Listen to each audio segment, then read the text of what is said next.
我考上了！我考上省城的中旦大学了！我是村里第一个考上中旦大学的人，县里的理科状元。爸妈终于不用再被人看不起了，我终于能带他们走出这座大山了。爸妈，我回来了！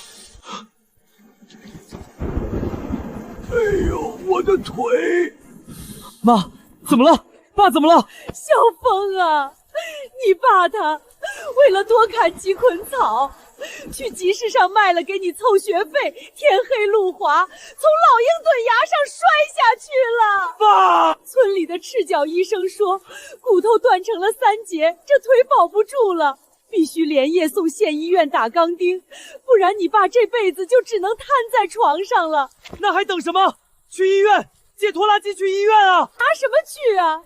动手术要3000块，你的大学学费要4000块，咱家那个装钱的铁盒子里连300块钱都凑不出来。我去求了你大伯、你二舅，人家一听要3000，连门都没让我进啊！那怎么办？小凤，妈，你干什么？是爸妈没用，是爸妈对不起你啊！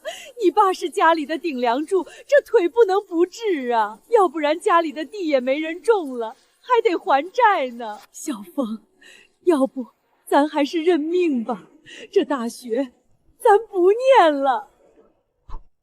不念了，我苦读10几年，拼了半条命，才争取到这上大学机会。不念了。儿啊，妈也知道你这么多年不容易，但是咱家不能没有你爸呀。小风，林峰，你在犹豫什么？那可是你爸呀！你这辈子生来就是农家汉的命，认命吧。这大学本就不该是我这种人上的。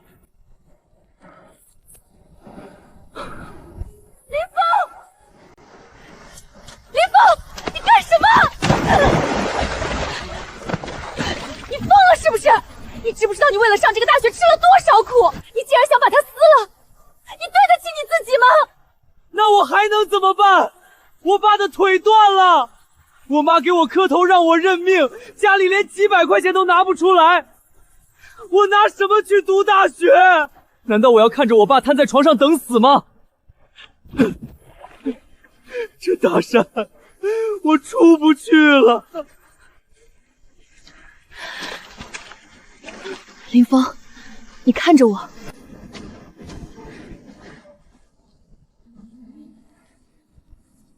苏晚秋，你哪来这么多钱？这里有3800块，300块是我这3年瞒着我爸，偷偷上山挖草药，去镇上捡破烂攒下的私房钱，剩下的3500是我今天晚上听说你考上大学，又听说叔叔摔断了腿，趁我爸喝醉了，用斧头劈开了他锁在柜底的铁盒子偷拿出来的。你疯了！被你爸发现，他饶不了你的。这钱我不能要，你赶紧放回去，就当什么都没发生过。你别管我！林峰，你给我听好，当年我爸要打我的时候，是你替我挨了那一棍。我辍学在家，觉得活不下去的时候，是你每天晚上借着月光教我念书，告诉我大山外面还有光。在这个村里，除了你，没人在乎我的死活。你就是我的命，你就是我走不出的大山。要是连你也认命了，那我苏晚秋这辈子就真的只能在这里烂透了。这钱你拿去给叔叔治腿，剩下的交学费。从明天起，地里的农活我去帮你干。叔叔阿姨那边以后交给我来照顾，泥里刨食的日子我替你过。你拿着这笔钱给我滚出这座大山，活出个人样来。晚秋，谢谢你，我林峰欠你的，这辈子拿命还。峰哥，我相信你。峰哥，快去给叔叔治病吧，别耽误了。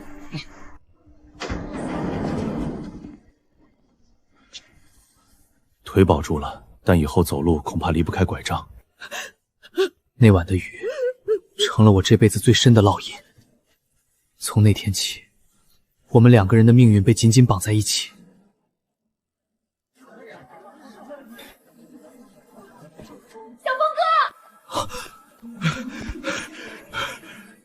村长，您怎么来了？是晚秋托我来给你带句话。好你个小丫头片子，敢偷老子钱！看完不打断你的腿！村长，别告诉小峰哥。他让你好好读书，家里事儿别太担心。你爸爸晚秋替你照顾，家里的地也帮你种了，只希望你能好好读书，别忘记当初的约定。村长，我知道了，也得麻烦你帮我照顾一下晚秋。放心吧，快上车吧。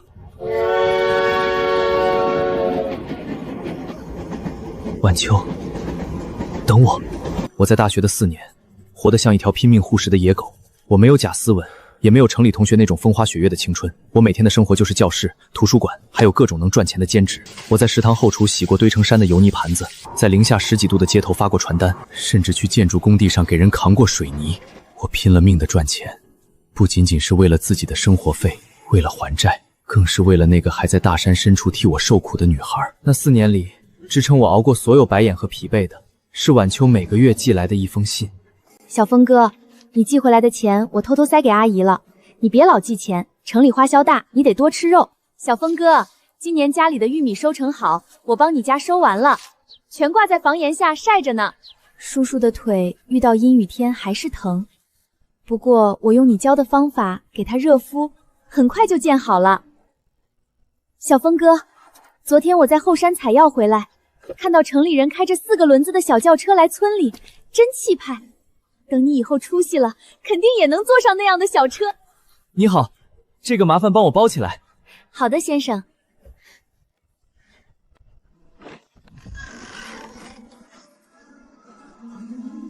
晚秋，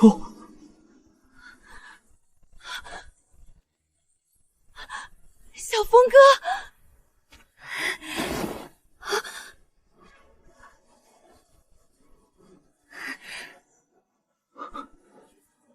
晚秋，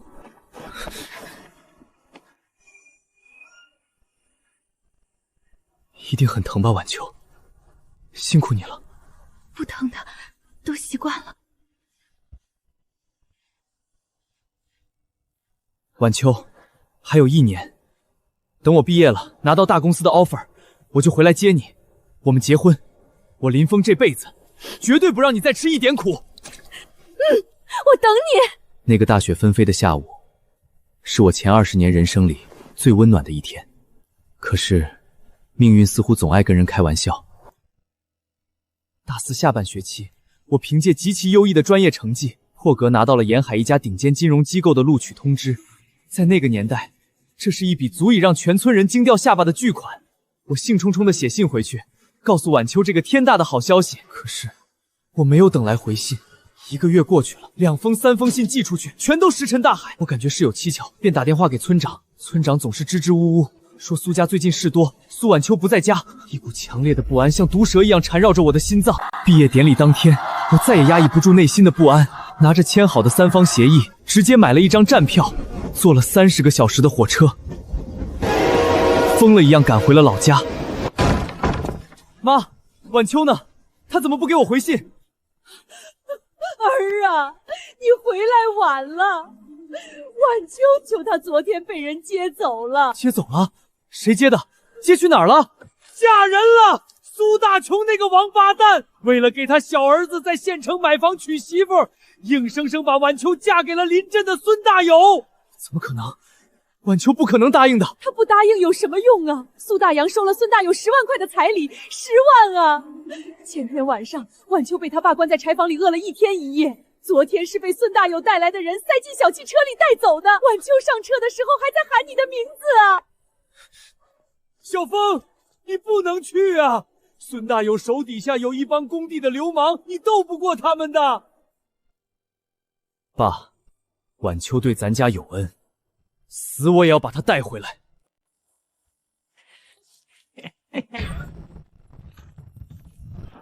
晚秋呢？我当是谁呢？原来是我们村的大学生回来了啊！哼，怎么书读完了，想回来讨饭吃？我问你，苏晚秋呢？哼，嫁人了，去城里享福了。人家孙老板一出手就是10万块的彩礼，10万块！你个穷酸书生，你能拿得出来吗？你连你爹治腿的钱都是那妮子偷老子的！你这是拿他的一辈子换钱！你敢动我爹试试？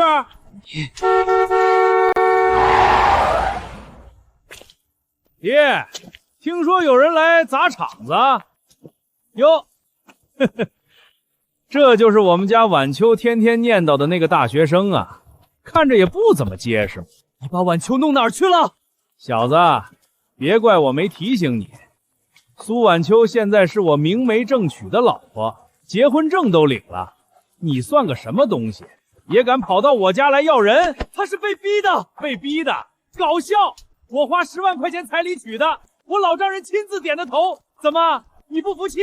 你不服气拿10万块钱砸老子脸上啊！穷小子一个，还想学点英雄救美？把他拦住！孙大勇，你放了他！小子，别再自讨苦吃了。那个女人不知好歹，一直死死抱着这破烂玩意儿不松手。可现在她是我孙家的媳妇儿，你以后再敢来骚扰她，看我不打断你的腿！孙大勇，把她送出村口，别让她再闹事。是。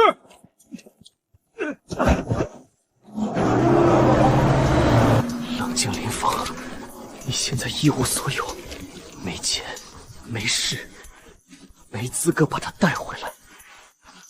你要变强，孙大友，苏大强，晚秋，等我，我要变强，我要堂堂正正的爬到他们够不到的地方，我要让所有夺走人生的人付出代价，我一定会找到你，一定会让你重新过上有尊严的日子。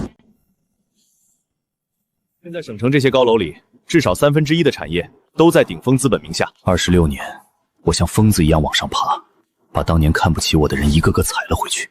可我最想找的人，还是找不到。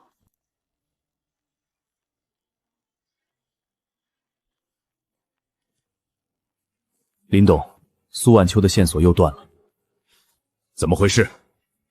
当年信息闭塞，很多记录根本不完整。孙大友后来得罪了人，不仅带苏女士离开临镇，还改过名字，跑到外省做工的。他们换过地方，也换过身份。人海茫茫，就像彻底消失了一样。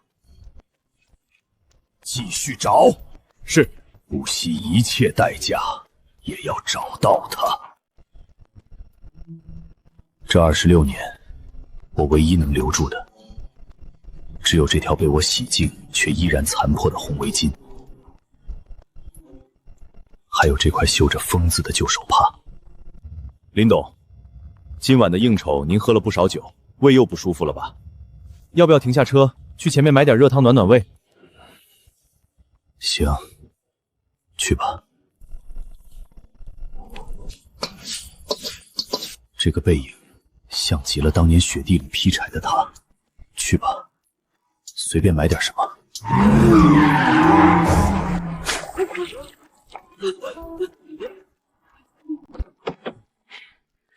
孙宇，你大半夜不回宿舍，带我来这种脏兮兮的路边摊干嘛呀？这味儿熏死人了！我跟你说过多少次了，让你滚远点儿，别在我的大学附近摆摊儿。你是不是听不懂人话？林董，现在的富二代真是越来越没教养了，连摆摊的残疾阿姨都欺负，要不要我下去处理一下？小雨，妈不是故意来烦你的，妈就是想隔得远远的看你一眼。孙宇，她是你妈？你闭嘴！她不是我妈！你算什么东西？我妈叫李倩。你不过是个被我爸扫地出门的泼妇，一个连1分钱都没分到的穷光蛋。小雨，我是10月怀胎生下你的亲妈呀。你爸当年破产欠债，是我起早贪黑在工地给他做饭陪他熬过来的。他发了财，就让我净身出户，还不准我……给我闭嘴！你别在这儿给我丢人现眼了。我爸说了，你当年就是个乡下倒贴的土包子。你看看你现在这副穷酸样，浑身都是馊味儿，站在这儿连空气都被你污染了。我爸心软，不跟你计较。本少爷今天再赏你几百块钱，拿了钱立刻推着你这辆破车给我滚出这条街。以后要是再让我的同学看到你，本少爷找人掀了你的摊子。真晦气！得捡起来，还要买药，还要活下去。我不能死，我还想再看看小雨。这世上怎么会有这么狠的儿子？又怎么会有这么苦的母亲？小陈，林董，拿几万块钱去帮他解围。是。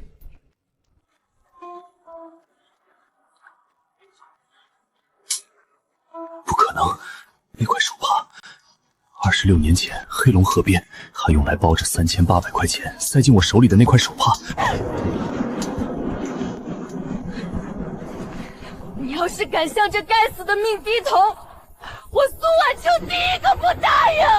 苏婉秋，我发誓要用命去报答的恩人，我找了整整26年的恩人，竟然被人在我的眼皮子底下折辱的连一条狗都不如。孙大友，还有这个畜生！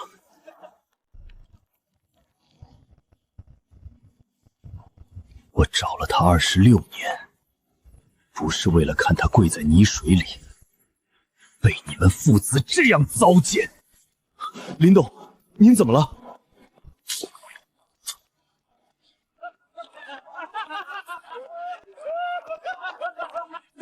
谁呀？没看见本少爷在办事儿？把你刚才说的话再给我说一遍。你谁呀，老家伙？大半夜的少管闲事儿！知道小爷我是谁吗？知道我爸是谁吗？弄死你信不信？就是，赶紧走，赶紧走，别影响孙少的心情。晚秋，你怎么会怕成这样？你当年明明连命都敢豁出去啊！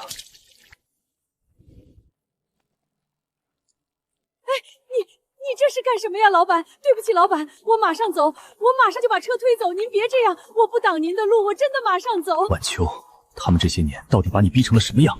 我宁愿你骂我、怨我、打我，也不想听你这样求任何人。晚秋，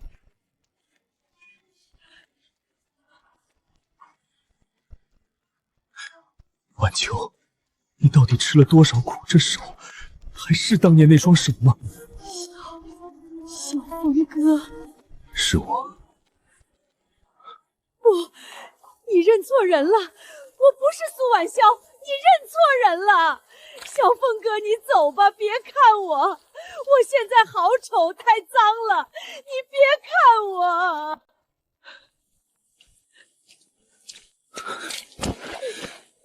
你傻了吗？你我林峰这辈子最尊贵的恩人，我的命都是你的，你哪里脏？喂，老东西，你耳聋了是不是？啊！放手！你知道我是谁吗？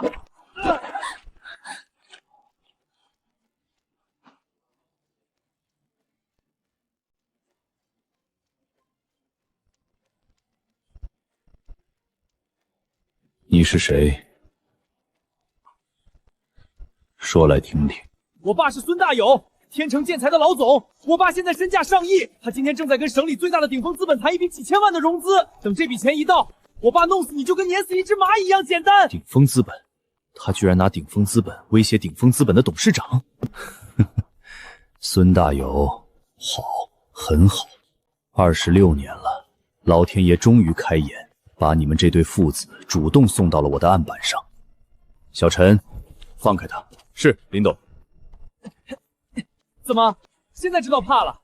晚了！你们今天必须给我跪下磕。滚！回去告诉你那个混蛋老子，就说洗干净脖子等着。这26年他吃进去的，我会让他连皮带骨一滴都不剩的全吐出来。你要是再敢多说一个字，我保证你今天晚上走不出这条街。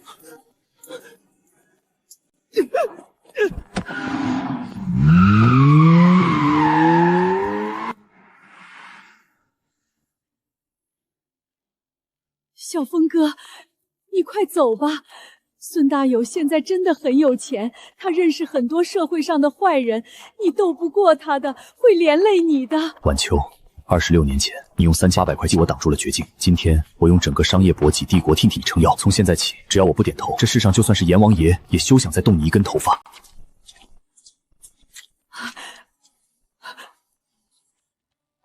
行，我的车，我的炒饭摊还没收。别怕，小陈。明白，林董。苏女士，您放心，这辆车我亲自开回别墅的车库去，保证1个碗都不会少。那麻烦你了。不麻烦，这是应该的。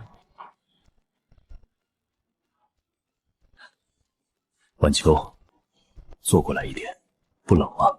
不冷不冷，小峰哥，我身上脏，别把你车弄脏了。车脏了可以洗，你不能再手动了。关于孙大友和孙宇的一切资料，小陈，查。林董，您吩咐。我要发家的历史，他公司的财务状况，他转移婚内财产的证据，还有他明天来鼎丰资本求融资的详细计划书。天亮之前，我要看到这些东西摆在我的办公桌上。别怕，我要他孙大友怎么把晚秋踩进泥潭里的，就怎么一点一点原封不动地吞下去。是，林董。林董，苏女士的身体状况非常糟糕，严重的营养不良，严重的胃溃疡，双手指关节因为长期浸泡冷水和过度劳作，导致不可逆的风湿变形。最严重的是她的左侧肋骨和右小腿，说有陈旧性骨折的痕迹，而且当时没有得到妥当的医疗救治，骨头长歪了，所以她走路会微微有些跛，这些都是常年过度劳苦留下的后遗症。孙大友，你简直不是人！直接弄死他，太便宜他了。我要他亲眼看着自己引以为傲的财富、地位像沙子一样在他眼前崩溃。我要他身败名裂，一无所有，去监狱里度过余生。小陈，证据都核实了吗？林董，全查清了。孙大友这几年步子迈得太大，资金链早就断了。为了填窟窿，他不仅偷税漏税，还把几个烂尾楼的工程款卷走，转移到了海外。他之所以急着跟苏女士离婚，让她净身出户，就是为了把婚内的合法财产全部转移到那个叫李倩的女人名下，只把债务留给了苏女士。今天上午10点，他约了来咱们鼎丰资本，想用一份做假账的企划坟骗取我们5000万的救命融资。如果拿不到这笔钱，他的天成建材明天就会面临10几家银行的联合逼债，直接破产清算。好，非常好。既然他自己把脖子伸到了铡刀底下，今天我就亲自给他送终。明白，林董。林董，苏女士底子很好，只是这些年太苦了。辛苦了。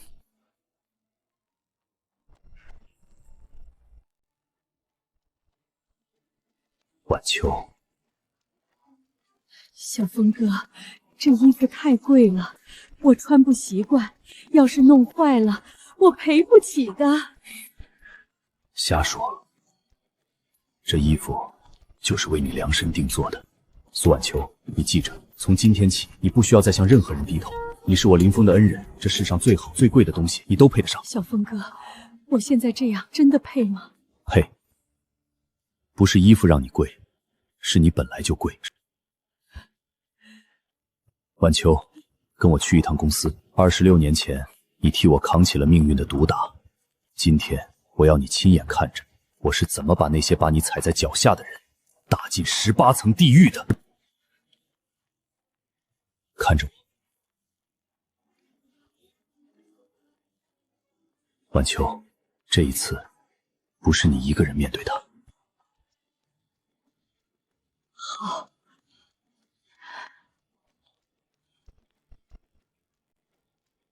林董，车已经备好了，鼎丰那边孙大10点准时到，通知董事会10点会议室见。是。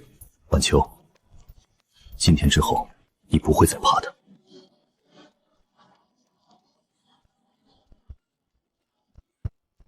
爸，昨天晚上那人太嚣张了，他身边的那个保镖是个练家子，都把我的手腕给捏肿了，你可得替我报仇啊！闭嘴！你个小兔崽子，一天到晚就知道给老子惹祸。等今天咱们拿到了鼎丰资本林董事长的融资，公司起死回生了，有钱了，你想弄死谁不行？现在关键时期，你给我把尾巴夹紧点儿。爸，不就5000万吗？你以前谈项目不都是别人求着你？你懂个屁！5000万，只要这5000万到账，银行那边就能先堵住。要是今天见不到林董，明天那些要债的就能把我办公室门拆了。爸，咱家公司真到这份上了。少打听，你只要记住，今天见了林董，给我老实点。那昨天那个老东西呢？就这么算了？哼，等钱到手，老子第一个收拾你。还有那个摆摊的老女人，我早说让她滚远点，她非得来学校附近丢我的人。提她干什么？一个净身出户的废物，也配影响老子的事儿？她昨天还敢在我女朋友面前说是我妈，害我丢死人了。回头找人把他那破摊掀了，看他还敢不敢出现。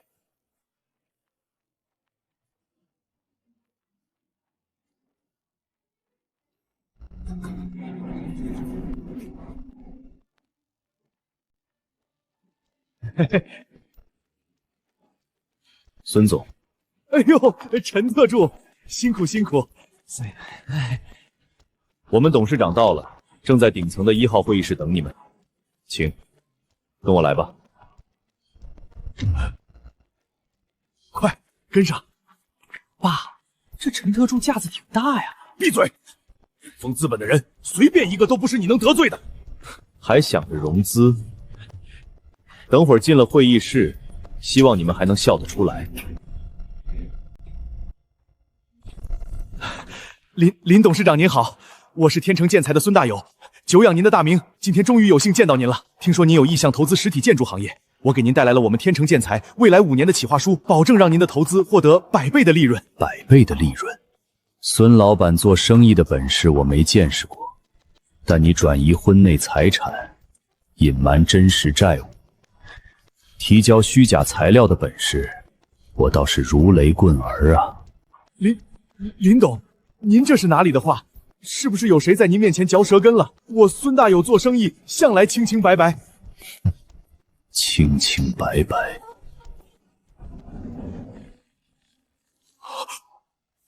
是你，苏晚秋，你怎么会在这里？你居然敢混进顶峰资本！保安呢？再敢用那种语气跟他说话，马上出去！林董，不林也，是我有眼不识泰山，是我教子无方。昨晚小雨冲撞了您，我让他给您赔礼道歉，求求您，宰相肚里能撑船，别跟我们一般见识。融资的事儿，融资？孙大友，你以为我是来听你求饶的吗？26年前，你用10万块彩礼把苏晚秋从村里带走，26年来，你羞辱她，吸干了她的血，最后转移了所有的婚内财产，让她背着一身病去夜市街头摆摊讨饭。你是不是觉得有钱就能掩盖所有事吗？这份文件里有你做阴阳合同偷税漏税的证据，有你把天成建材账上的1亿2千万非法转移到李倩名下的流水，还有你抵押给银行的8处烂尾楼的真实资产扁平报告。不，这不是真的。林董，您听我解释。不用跟我解释，就在你走进这间会议室的10分钟前，我顶峰资本已经以最低的价格全盘收购了你最大的3个债权方手里的欠条。也就是说，从现在起，我林飞是你孙大友最大的债款人。按照合同约定，债务到期后，我们会依法追偿，你的公司、房产和相关资产都会进入正常审计和清算程序。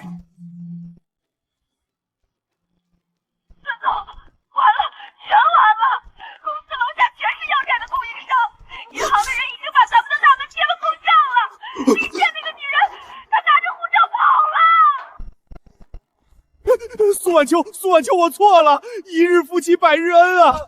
我错了，是我瞎了狗眼。你看在小雨是你亲生儿子的份上，你求求林董放我一马吧！妈救我，我不想要破产啊！妈！孙大友，从你把我赶出家门，让我在雪地里冻了一夜的那天起，从小雨在街上嫌我丢人，让我不要再认他的那天起，我们之间的情分就已经结束了。你们以后过得好不好，都与我无关。该承担的责任，我会依法承担。完了，全完了。小峰哥，这里空气太脏了，我们回家吧。好，我们回家。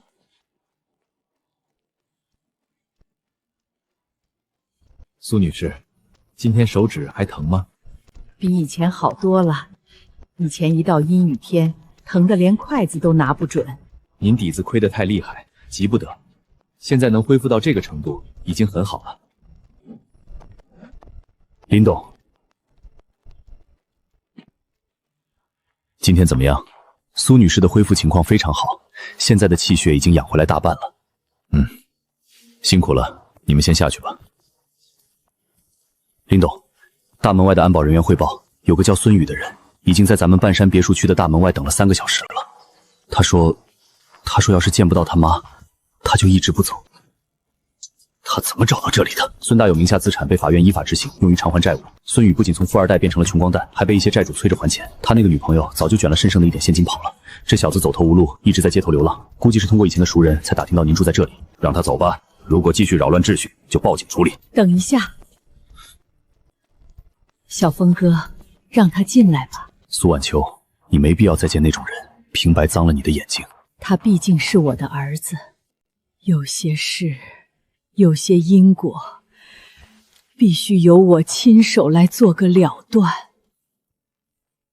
好，把他带到前院的会客厅。是，林董。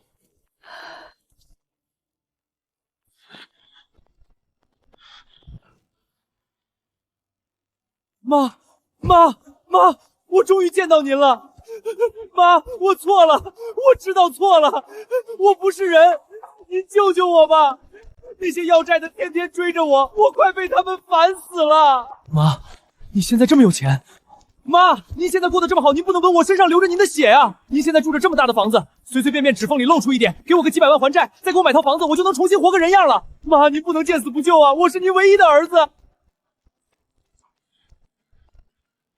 还债，买房，孙宇，3个月前就在那个夜市摊前，你是怎么跟我说的？你还记得吗？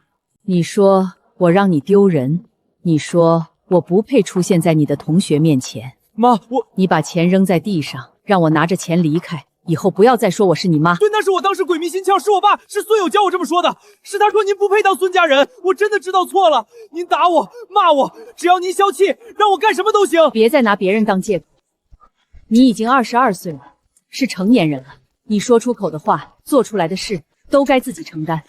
不，你不能这样！你是我亲妈，你有赡养我的义务，不对，你有抚养我的义务。你现在这么有钱，你要是不管我，我就去法院告你。孙宇，你还真是一点长进都没有。法盲就别在这丢人现眼了。孙宇，你今年22岁，已经是个具有完全民事行为能力的成年人。从法律上讲，苏女士早就没有了抚养你的义务。不过，考虑到血缘关系，也为了避免你继续用舆论骚扰苏女士，我们已经设立了一个基本生活保障账户，每个月会往你账户里打3000元，保证你基本生活。除此之外，小陈已经联系了一家正规企业，给你安排了基层岗位，包吃住，工资按规发放。基层岗位，我以前一顿饭都不止3000。那是以前。从今天起，你要学会靠自己的劳动生活。劳动不丢人，真正丢人的是不愿承担责任。带他出去吧。可是你放开！小峰哥，谢谢你。谢什么？我说过，这世上再也没人能欺负你。还记得当年我们在信里说过的话吗？你说你想看着我出息，我说等我赚了钱就会去接你。苏晚秋，收拾一下，我已经买下了当年那座困住我们的大山。今天，小峰哥带你回家。这是什么？苏晚秋，这里的病治好了，麻烦也解决干净了。现在，我们要去做一件26年前就该做的事了。26年前，小峰哥，这真的是回我们村的路吗？当年老鹰嘴崖那段路最险，你爸就是在那儿摔的。可是现在，那里怎么变成了一条大隧道？不仅修了隧道，还把整座山都包下来了。当年困住我们的是这大山里的穷，因为穷，我差点连学都上不起。因为穷，苏大强为了10万块钱就能把你卖进火坑。我赚到第1桶金的时候就在想，如果我只是自己走出了大山，那这辈子我都不算真正赢过命运。所以，我把整座山买了下来。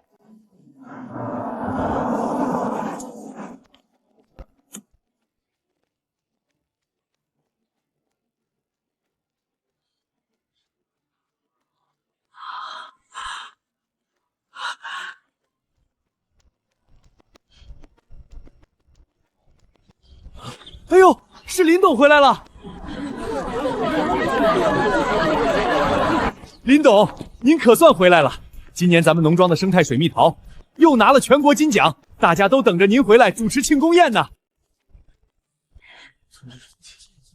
今天不谈工作，我带我妻子回家看看。妻子？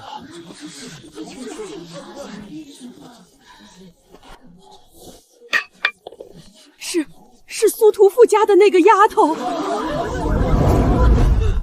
是苏婉秋啊！丫头，你还活着呀？造孽呀！当年你被孙大友那个活土匪抓走，全村人都以为你死在外面了。丫头啊，你可算活着回来了。真的是苏婉秋，丫头，你受苦了，老天有眼啊！林峰这孩子是个重情义的，这些年咱们村能有今天，全靠林峰。但他定了个死规矩，咱们这农庄、这条路、这山上的每一棵树，都得冠上你的名字。他说，没有当年苏婉秋砸锅卖蹄供我读书，就没有今天的林峰，也没有今天这个村。各位乡亲，婉秋身体刚恢复，今天先不叙旧了。过几天我在农庄摆3天流水席，请全村老少喝酒。小峰哥，你这些年就是这么跟村里人说我的？不是说，这是事实。没有你，我早就死在那个暴雨的河堤上了。这世上的锦上添花很多，但雪中送炭，只有你一个人。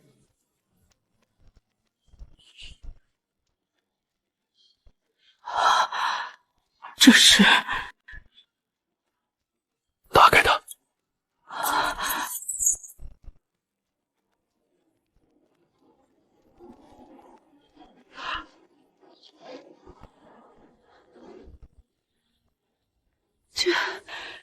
这是你家老屋？我让人1比1复刻的。叔叔阿姨他们……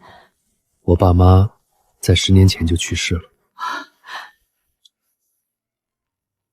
不过他们走得很安详。他们走的时候，唯一放不下的，就是你。这是我妈临终前逼着我去拍卖行拍下来的。她说，我们老林家穷了一辈子，没给你一样像样的聘礼。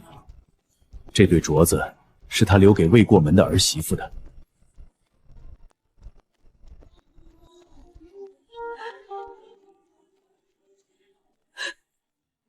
爸妈，苏婉秋回家了，来看你们了。走，我带你去最后一个地方。当年，你就是站在这里，指着下面滚滚的泥水，对我说：“我要是敢认命，你就死给我看。”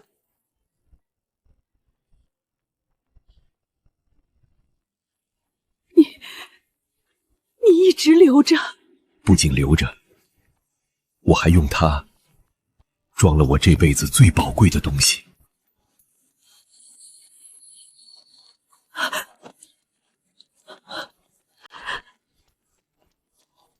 26年前的大雨里，你对我说，泥里刨食的日子，你替我过。今天，在26年的夕阳下，我对着这片养育我们的土地发誓，从今往后，烈火烹油的荣华，我陪你享；生老病死山火海，我这条命永远是你的。你愿意嫁给我吗？我愿意。